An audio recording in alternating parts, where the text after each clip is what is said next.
आइए बच्चों, आज देखते हैं हम क्वेश्चन नंबर 22 जो कि IIT 2008 में पूछा गया था। इस क्वेश्चन के सी पार्ट को हम यहाँ पर डिस्कस करेंगे और सी पार्ट के अंदर हमें दो कंडीशन दी हुई है। दोनों को वन बाय वन सॉल्व करते हैं और के की वैल्यू फाइंड आउट करते हैं। यहाँ पर बच्चों सबसे पहले हम इस इनइक्वालिटी को देखें तो यहाँ पर है हमारे पास 1 will be less than 2 to the power minus k plus 3 to the power minus A will be less than 2। तो सॉल्व करने के लिए एक्सपोनेंट का रूल यूज कीजिए तो 1 will be less than 2 to the power minus k into 2 to the power 3 to the power minus A will be less than 2। आगे solve करने के लिए हमें ए की वैल्यू की रिक्वायरमेंट होगी। तो यहाँ पर हम ए वाली कंडीशन को सॉल्व करते हैं तो हमें दे रखा है यहाँ पर a will be equal to log 3 log 2 to the base 3। यहाँ पर हम फर्स्ट वाले लॉग को रिमूव करते हैं इक्वेशन से। इस वाले लॉग को रिमूव करेंगे तो ये वाला बेस 3 लेफ्ट हैंड साइड में आएगा और ये बन जाएगा 3 to the power A will be equal to log 2 to the base 3। इन दोनों का रेसिप्रोकल करते हैं। 3 टू दी पावर ए का रेसिप्रोकल करोगे तो ये बन जाएगा 3 to the power minus A will be equal to, इसका जब रेसिप्रोकल करेंगे तो लॉग की प्रॉपर्टी होती है बेस और आर्ग्यूमेंट बदल जाएंगे। बेस में 2 आ जाएगा और आर्ग्यूमेंट में 3 चला जाएगा। इसके बाद हम इस सेकंड वाले लॉग को यहाँ पर रिमूव करते हैं और सेकंड वाले लॉग को जब क्वेश्चन से हटाएंगे तो इसका बेस 2 लेफ्ट हैंड साइड में आएगा और ये बनेगा 2 to the power 3 to the power minus A will be equal to 3।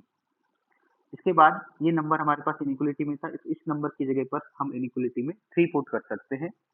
यहाँ पर जब 3 पुट करेंगे तो ये आएगा 1 will be less than 2 to the power minus k into 3 will be less than 2। 3 से पूरी इनइक्वलिटी को डिवाइड कर दीजिए तो एक पॉजिटिव नंबर है, इनइक्वलिटी का साइन सेम रहेगा 1/3 2 की पावर माइनस के विल बी लेस देन 2/3। इसके बाद आगे देखते हैं। इसके अंदर के को साइन को नेगेटिव से पॉजिटिव बनाने के लिए इनइक्वलिटी का रेसिप्रोकल कर देते हैं। इनइक्वलिटी का रेसिप्रोकल करने के लिए हमें ये देखना होता है कि सारे नंबर्स पॉजिटिव और नेगेटिव अगर है तो हम रेसिप्रोकल कर सकते हैं और इनइक्वलिटी का साइन बदल जाएगा। तो यहाँ पर 1/3 का रेसिप्रोकल 3, इसका रेसिप्रोकल हो जाएगा बच्चों 2 की पावर के और ये हो जाएगा बच्चों 3/2। इसके बाद हम इसके ऊपर लॉग अप्लाई कर देते हैं और इस इनइक्वलिटी को रिवर्स ऑर्डर में लिख देते हैं। तो यहाँ पर आएगा बच्चों राइट हैंड साइड में जो नंबर है उस पर जब लॉग लगाएंगे तो लॉग 3/2, यहाँ पर आएगा बच्चों लॉग 2 टू दी पावर के और यहाँ पर आएगा लॉग 3।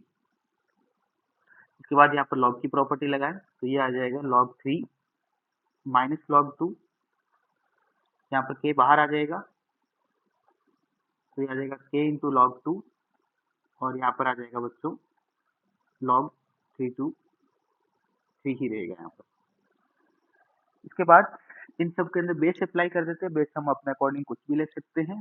तो यहाँ पर अगर हम बेस 2 ले लेते हैं सब जगह पे तो कुछ वैल्यूज हमें डायरेक्ट मिल जाएगी और उनकी वैल्यू हम पुट कर देते हैं। तो यहाँ पर ये आएगा बच्चों log 3 to the base 2 minus 1, यहाँ पर क्या आ जाएगा और ये आ जाएगा लॉग 3 टू दी बेस 2।